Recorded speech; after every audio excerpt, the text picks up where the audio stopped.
Bismillahirrahmanirrahim. Assalamualaikum warahmatullahi wabarakatuh. Hari ini insya-Allah kita akan memberikan sebanyak sedikit tip cara-cara penggunaan senjata yang sederhana dan juga yang panjang.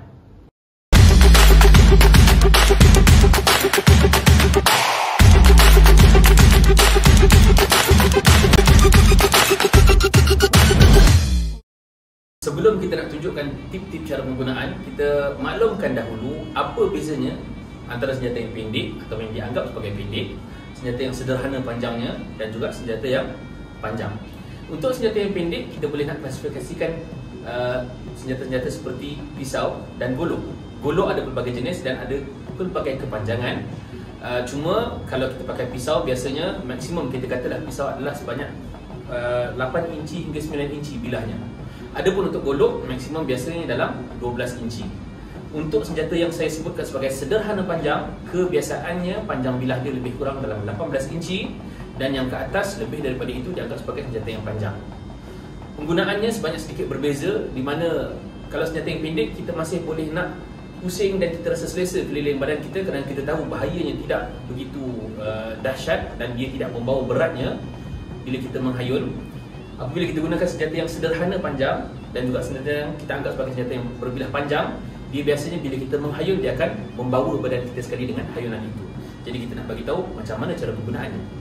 Untuk latihan asas, saya sarankan sekiranya anda tidak biasa menggunakan senjata sebenar, anda boleh menggunakan senjata latihan. Senjata latihan ni biasanya ialah peralatan yang diperbuat daripada selain daripada besi yang tajam.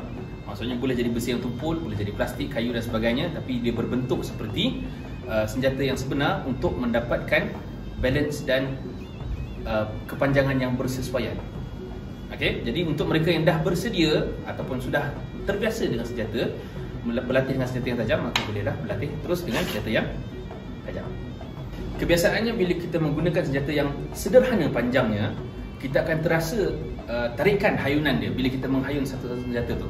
Tak kiralah dalam keadaan kita nak menebas ataupun kita nak potong dengan potongan yang rincung. Okey.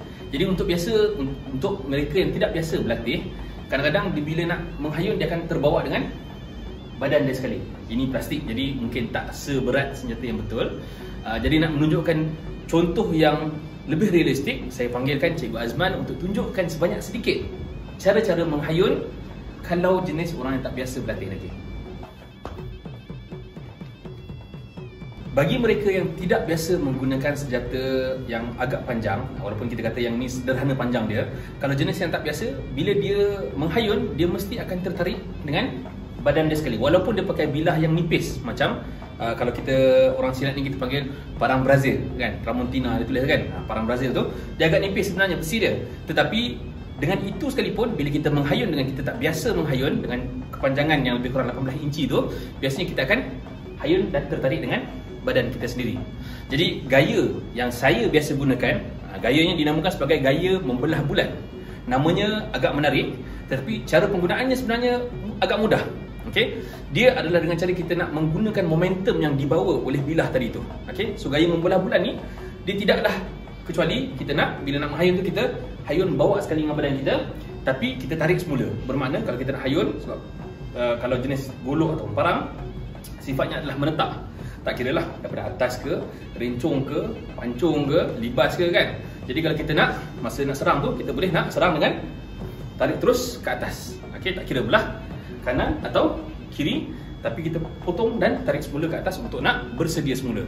Sama ada kita nak libas, kita nak sambung lagi, ataupun bila kita libas, kita nak bersedia untuk nak menghadap musuh. Konsep sama yang boleh nak digunakan, tak kira bila kita beralih daripada jenis golok ataupun parang yang tajamnya sebelah, bila kita berpindah kepada bilah yang lebih kurang sama panjang dia ataupun yang panjang sedikit sekalipun, walaupun dalam bentuk yang berbeza, contoh macam dalam bentuk sundang lipas ataupun dalam bentuk pedang.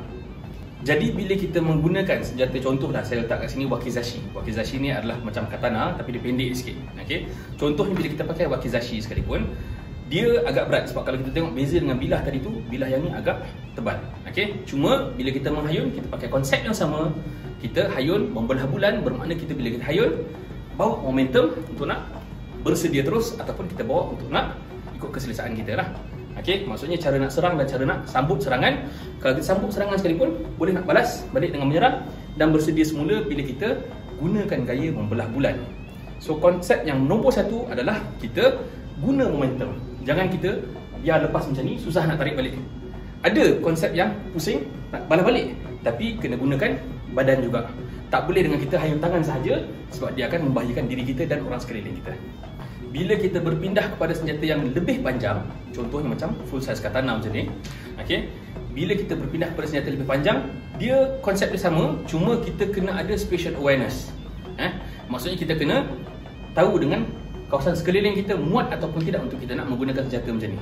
Muat ataupun tidak kita nak menghayun senjata yang agak panjang. Sekiranya kita bertempur pada tempat yang kecil dan menggunakan senjata yang panjang, kita gunakan sifat senjata yang tajam ini untuk nak menghiris. Kalau kita ada ruang yang lebih besar, maka barulah kita gunakan pedang ataupun senjata yang lebih panjang ni untuk nak menetap dan membelah. Okay? Jadi perlu tengok kepada situasi dan keadaan yang kita berada padanya sebelum kita nak boleh nak guna dengan elok. Untuk demonstrasi yang seterusnya ataupun tip-tip yang seterusnya, saya akan gunakan wakizashi ni sebab dia lebih mudah dan dia lebih user friendly lah, sebab dia tidak begitu panjang dan kekok ataupun susah kita nak guna untuk orang awam sekalipun. Okey, jadi tip yang pertama tadi kita katakan pakai teknik membelah bulan di mana kita gunakan momentum. Tip nombor 2, bila kita nak memotong, kita mesti potong menggunakan badan kita. Macam mana saya sebut sebelum ni, kalau kita nak menubuk, bukan dengan tangan sahaja, kena pakai dengan bentuk ataupun dengan badan kita. Kita nak jadi pipih ataupun nak bawa dengan momentum badan kita, maka begitu jugalah bila kita pakai senjata tajam, bila nak potong kena pergi dengan badan. Nak tarik balik ke atas, bawa dengan badan. Jangan pergi tangan sahaja. Bila pergi tangan sahaja, dah jadi longgar. Okey, bila pergi bawa dengan badan, kita boleh nak kontrol. Itu lebih baik. Okey, jadi tip nombor 2 tadi, sekali lagi saya ulang, dia mesti bawa menggunakan badan. Kalau nak potong daripada atas ke bawah, bawa badan sekali daripada atas ke bawah. Nak potong lawan arah, bawa ke atas. Nak potong daripada belah sini, contoh saya kidal, saya nak potong daripada kanan ke kiri, maka begitu juga saya akan bawa dengan badan saya. Tidak akan pergi dengan tangan sahaja sebab dia longgar, dia tak selesa. Tip yang ketiga dan terakhir, okay, bila nak menggunakan senjata yang agak panjang ataupun sederhana panjang macam ni sekalipun, untuk mengelakkan kita terbawa dengan momentum dia, point dia adalah kita kena menggunakan kaki kita. Tapak memainkan peranan penting untuk menunjukkan ataupun untuk memberi kestabilan kepada kita bila kita menggunakan senjata berbilah. Okay? So, contoh, kalau saya nak potong dengan stabil, dengan elok, saya mesti potong, saya bawa berat badan saya ke depan. Kalau saya nak potong ke belakang, saya bawa dan hayun ke belakang macam ni. Bermakna saya bukan sekadar pergi dengan tangan bawa badan saja, tapi kaki saya sendiri pun memainkan peranan yang penting untuk saya menjamin kestabilan diri saya bila menggunakan senjata berbilah. Tip bonus, bila kita menggunakan senjata berbilah yang hulunya agak panjang. Kebiasaan kita tengok ada pedang hulunya pendek, tapi kalau kita ada hulu yang panjang, maka kita sesuai gunakan dua tangan. Okey, sesuai gunakan dua tangan maksudnya boleh pakai tangan kanan dan kiri. Gaya asas nak menggunakan tangan kanan dan kiri, cara pegangnya dia mestilah kita pegang satu tangan yang pertama itu dia kena jarak sebanyak sedikit dengan tangan yang kedua. Bermaksud bila kita pegang, okey, sini kita panggil handguard. Okey, yang sebelum nak sampai kat bilah ni kita panggil sebagai handguard. Tangan atas jangan terlalu rapat. Bila kita rapat, kita menghadkan pergerakan kita dan akhirnya tangan kita juga akan sakit. Kalau kita terlalu jarak, pedang akan menjadi terlalu berat. Melainkan kalau kita pakai sebelah tangan, kita pegang pun bawah sikit daripada handguard. Okey. Bila pakai dua tangan, tangan atas bawah jarak sikit. Kemudian antara jarak tangan nombor 1 dengan nombor 2, saya panggil kanan yang belah tangan nombor 1 lah. Nombor 1 dengan tangan nombor 2, dia mesti ada jarak yang sebanyak sedikit yang supaya dia tidak berlaga. Kalau pegang macam ni, macam kayu baseball ni, dia tak sesuai sebab kita bukan nak pukul macam ni. Kayu baseball orang pukul sekali habis. Kalau kita pakai pedang, dia mesti ada sifat menghiris juga. Dia bukan sekadar menetap, tapi menghiris. Maka kalau kita pakai dua tangan, sebelah tangan yang bawah ni dia mestilah tangan yang tarik, tangan yang atas ni dia tolak. Maka dengan cara itu, bila kita potong, kita ada lebih banyak kontrol. Jadi kita tak jadi tertarik dengan badan kita, tapi kita boleh nak berhenti bila kita berhenti, di mana kita tarik tu, kita hentikan kat sini, maka dia akan terhenti. Okey? Ini tip bonus kalau kita pakai senjata yang ada hulu yang panjang. akhir kata daripada saya, apabila berlatih menggunakan senjata yang berbilah, yang tajam, tak kira lah panjang atau pendek, kita mesti sentiasa berhati-hati. Okay, kalau tak biasa, macam saya sebut tadi pada awal video, boleh berlatih pakai senjata latihan dahulu. Kemudian bila dah terbiasa ataupun kita dah makin mahir, maka bolehlah nak start pakai senjata betul. Okay, sentiasa jaga keselamatan diri kita dulu. Itu point nombor 1. Jangan terlalu gairah nak gunakan senjata berbilah sampai kita mencederakan diri kita sendiri. Yang kedua, bila kita pakai senjata, pastikan keadaan sekeliling kita selamat. Okey? Maksudnya kita kata tengok orang sekeliling kita, kita ada ruang yang sesuai, kita berjauhan dengan orang lain, kita tidak mencederakan orang lain, barulah kita rasa bebas dan selesa untuk nak menghayun senjata.